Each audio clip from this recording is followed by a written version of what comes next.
Il y a des silences qui blessent plus que 1000 mots, des absences qui crient, des gestes oubliés, des regards vides, des réponses qui n'arrivent jamais. Ce ne sont pas des cris violents ni des conflits ouverts, c'est une forme d'effacement, progressif, une manière douce mais brutale de dire « tu ne comptes pas ». Et c'est souvent dans ces moments d'indifférence que l'on ressent le plus fort le besoin d'être vu, reconnu, aimé. Mais ce besoin, lorsqu'il n'est pas comblé, se transforme en douleur. Une douleur subtile, difficile à nommer, car elle ne vient pas d'un choc frontal, mais d'un vide, d'un manque de réciprocité, d'un sentiment d'invisibilité. Carl Jung comprenait profondément ce mécanisme. Il disait que lorsque nous cherchons désespérément l'approbation de ceux qui ne nous valorisent pas, ce n'est pas un signe de faiblesse. C'est le cri intérieur d'une partie oubliée de nous-mêmes, une blessure ancienne, souvent née dans l'enfance, qui se rejoue à travers les autres. Et le piège est là. Plus nous ne sommes pas reconnus, plus nous nous épuisons à mériter cette reconnaissance. Nous devenons dépendants de ceux qui nous ignorent, espérant qu'un jour ils ouvriront enfin les yeux. Mais ce jour ne vient pas, car le problème ne vient pas d'eux. Il vient du miroir qu'ils nous tendent. Ces personnes ne font souvent que refléter une croyance que nous portons en silence, celle de ne pas être assez. Et c'est cette croyance qu'il faut affronter, non pas pour changer les autres, mais pour ne plus se perdre en eux. Car tant que nous attendons d'être valorisés par ceux qui ne savent pas voir, nous oublions de nous choisir nous-mêmes, et choisir de se voir, de se respecter, de se retirer de ce qui blesse. Voilà l'acte de rupture le plus silencieux et le plus puissant qui existe. À force de tolérer l'intolérable, quelque chose en nous se fissure. Ce n'est pas visible au début. On se dit que ce n'est pas grave, qu'on comprend, qu'on est fort. Mais chaque oubli, chaque mot non prononcé, chaque geste manqué laisse une trace. Et cette trace s'accumule. Elle ne disparaît pas. Elle se transforme en fatigue de l'âme. Carl Jung disait que l'ombre se forme à partir de ce que nous refoulons. Et parfois, ce que nous refoulons le plus, c'est notre propre valeur. Nous devenons les bourreaux silencieux de notre dignité. Par peur de déranger, d'être abandonnés, de ne plus être aimés, nous restons là où l'on nous traite comme un meuble de fond, présent mais jamais regardé. Et à force de rester, on s'éloigne de soi. On devient l'image de ce que l'autre accepte. On s'adapte, on se plie, on se réduit, jusqu'au jour où on ne se reconnaît plus, où notre lumière intérieure vacille, non pas à cause d'une grande trahison, mais parce que nous avons accepté d'être éteints à petit feu. Il est difficile d'admettre que ceux que l'on aime ne nous valorisent pas. Il est encore plus douloureux de réaliser que c'est nous qui avons permis cela, pas par faiblesse, mais par espoir.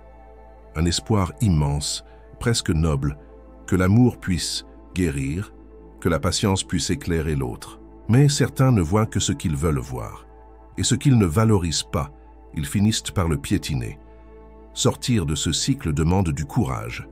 Le courage de poser des limites, même si cela signifie perdre des liens.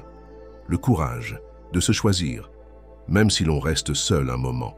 Car ce n'est pas la solitude qui détruit, c'est la dévalorisation prolongée, celle qui, goutte après goutte, éteint ce que nous avons de plus précieux. Et il faut parfois s'éloigner pour réapprendre à se voir, pour que le silence de l'autre cesse d'être une sentence et devienne un espace de renaissance. Il y a en nous un enfant qui attend encore qu'on lui dise qu'il a de la valeur. Même à l'âge adulte, ce besoin ne disparaît pas. Il se transforme. Il prend la forme d'une quête de validation dans nos relations, dans notre travail, dans notre image.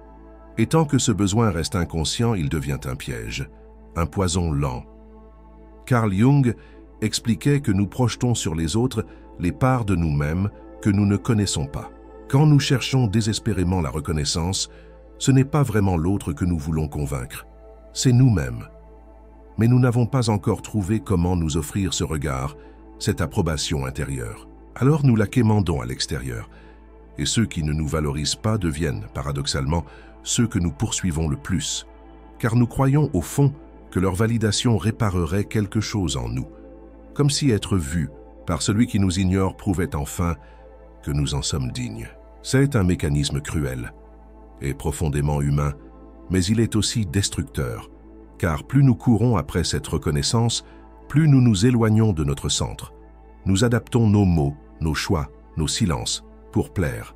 Nous devenons étrangers à notre propre vérité.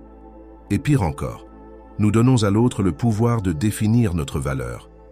Ce que Jung nous invite à faire, c'est à retourner ce regard, à comprendre que ce besoin n'est pas une faute, mais un signal. Il nous montre où la blessure est encore vive, où l'amour de soi n'a pas encore pris racine, et c'est là que commence la vraie guérison. Car dès que nous cessons d'attendre des autres ce qu'ils ne peuvent pas donner, nous commençons à nous libérer. Et cette liberté, au début douloureuse, devient une force tranquille, qui ne supplie plus, qui ne mendie plus, une force qui choisit, et qui, en se choisissant, redevient entière. Dans chaque relation, consciente ou non, nous éduquons l'autre. Par nos mots, bien sûr, mais surtout par nos silences, parce que nous acceptons, parce que nous laissons passer. Et c'est là que commence la spirale. Car plus on tolère l'invisible, plus il devient normal. Et l'anormal, peu à peu, se fait quotidien. Carl Jung aurait vu là une dynamique d'ombre. Ce n'est pas seulement l'autre qui agit avec négligence, c'est aussi nous qui devenons complices passifs de notre propre effacement. Par peur de perdre le lien, on ne dit rien. Par peur du conflit, on s'écrase. Par habitude, on laisse faire, et l'autre, inconsciemment, apprend que notre lumière peut être ignorée sans conséquence. Mais l'âme, elle, ne tolère pas indéfiniment. Elle observe, elle encaisse, elle prévient. Et un jour, elle se brise. Pas dans un cri, dans un épuisement, dans une lassitude sourde, dans un dégoût de soi que l'on ne comprend pas tout de suite. Comme si notre propre corps nous disait enfin « ça suffit ». Il faut beaucoup de lucidité pour voir où nous nous sommes oubliés, et encore plus de courage pour reprendre notre place. Mais ce n'est pas de l'égoïsme, c'est un acte de survie intérieure. Car ceux qui ne nous valorisent pas ne sont pas toujours des bourreaux. Parfois, ce sont simplement des âmes qui ne savent pas aimer autrement, qui ne voient pas parce qu'on ne leur a jamais appris à regarder. Alors, il ne s'agit pas de les punir, il s'agit de se retirer. Non pas dans la colère, mais dans la clarté. Car se retirer, c'est montrer que l'on mérite plus, c'est rappeler à l'autre que l'amour, le respect et la présence ne sont pas des options. Et si ce rappel n'est pas entendu, alors il devient une frontière qui nous protège et qui ouvre enfin la porte à ce que l'on mérite vraiment. On croit souvent que pour être entendu, il faut crier, que pour être respecté, il faut se battre. Mais il existe un autre langage, plus discret, plus subtil, mais infiniment plus puissant, celui du retrait. S'éloigner sans drame, sans explication interminable, sans implorer. Juste partir, avec calme et dignité. Carl Jung affirmait que la véritable transformation ne vient pas des réactions, mais des prises de conscience. Et parfois, la plus grande prise de conscience que l'on peut offrir à l'autre, c'est notre absence. Non pas pour blesser, mais pour signaler que quelque chose s'est brisé, que l'indifférence a dépassé la limite, que le silence prolongé est devenu une forme de violence. S'éloigner ne signifie pas toujours couper les ponts. Cela peut être intérieur. Cesser d'attendre, cesser d'espérer, cesser de tendre la main à quelqu'un qui ne la saisira jamais. C'est se recentrer, se protéger, revenir à soi, non pas par orgueil, mais par respect pour ce que l'on porte en soi de précieux. Et ce geste, aussi silencieux soit-il, a une force immense. Il crée un vide. Et ce vide, si l'autre est encore habité d'un minimum de conscience, se fait sentir. Ce n'est pas de la manipulation. C'est une vérité énergétique. Quand une présence sincère se retire, quelque chose se déséquilibre. Mais ce n'est pas à nous de réparer ce déséquilibre. Ce n'est pas à nous de revenir expliquer ce que l'autre n'a pas voulu comprendre quand il en avait l'occasion. Il y a une sagesse dans le silence, une autorité dans la distance, une noblesse dans le fait de ne pas se justifier. Ceux qui ne te valorisent pas n'ont pas besoin de plus de mots. Ils ont besoin de ressentir ta disparition. Pas comme une punition, mais comme une conséquence. Et c'est dans ce geste simple, presque invisible, que réside l'un des plus puissants actes de reconquête de soi. On passe une vie à essayer de se faire comprendre, à expliquer nos intentions, nos blessures, nos limites, à reformuler, justifier, négocier. Et parfois, malgré tous les efforts, l'autre ne voit rien, ne sent rien, n'entend rien. C'est là que le silence devient un langage plus fort que tous les discours. Carl Jung croyait profondément à la puissance du non-dit, à cette forme de communication que l'inconscient capte même quand la conscience refuse. Lorsqu'une personne cesse de parler, ce n'est pas toujours un abandon, c'est souvent une invitation à l'introspection, à la prise de responsabilité, à la vérité. Mais attention, ce silence-là n'est pas une stratégie. Ce n'est pas une manœuvre pour provoquer ou manipuler. C'est un retrait sincère, né de l'épuisement ou de la lucidité. Un silence habité, chargé de tout ce qui n'a pas été entendu quand il était encore temps de le dire. Et parfois, ce silence agit comme un miroir. Il force l'autre à se regarder sans distraction, à sentir l'absence comme une conséquence de ses propres gestes. Il provoque sans agresser. Il questionne sans accuser. Et dans certains cas, il devient le début d'un éveil. Mais que l'autre se réveille ou non n'est pas le plus important. Ce qui compte, c'est ce que ce silence permet en toi. Une respiration, une distance, un espace neuf où tu n'as plus besoin de mendier l'évidence, où tu redeviens maître de ton énergie, car il y a une grande dignité à ne pas insister, à ne plus forcer ce qui ne veut pas s'ouvrir, à offrir à l'autre le poids de ses propres absences, et à soi-même la chance d'un nouveau commencement, loin du bruit de l'indifférence. Dans ce silence, il n'y a ni vengeance, ni repli. Il y a une paix étrange, mais juste. Une paix qui ne vient pas de l'extérieur, mais de l'alignement profond entre ce que tu ressens et ce que tu choisis. Aucun mot, aucun geste, aucun sacrifice ne peut ouvrir les yeux de quelqu'un qui a décidé de ne pas voir. Et ce n'est pas parce que tu n'es pas lumineux. C'est parce que certaines personnes ne regardent que ce qui leur sert, ce qui les conforte, ce qui ne les oblige pas à changer. Carl Jung nous rappelle que chacun projette ses propres ombres sur le monde. Si quelqu'un te voit comme insignifiant, ce n'est peut-être pas toi qui es petit, c'est sa vision qui est limitée. Ce qu'il ne valorise pas chez toi peut être exactement ce qu'il refuse de voir en lui-même. La vulnérabilité, la profondeur, la sensibilité, la force tranquille. Et plus tu essaies de te faire voir, plus tu risques de t'éloigner de ta propre essence. Car à force de briller pour les autres, on finit parfois par s'éteindre pour soi.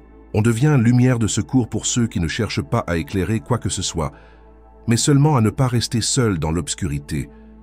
Tu ne peux pas forcer une conscience à s'ouvrir. Tu ne peux pas supplier l'amour.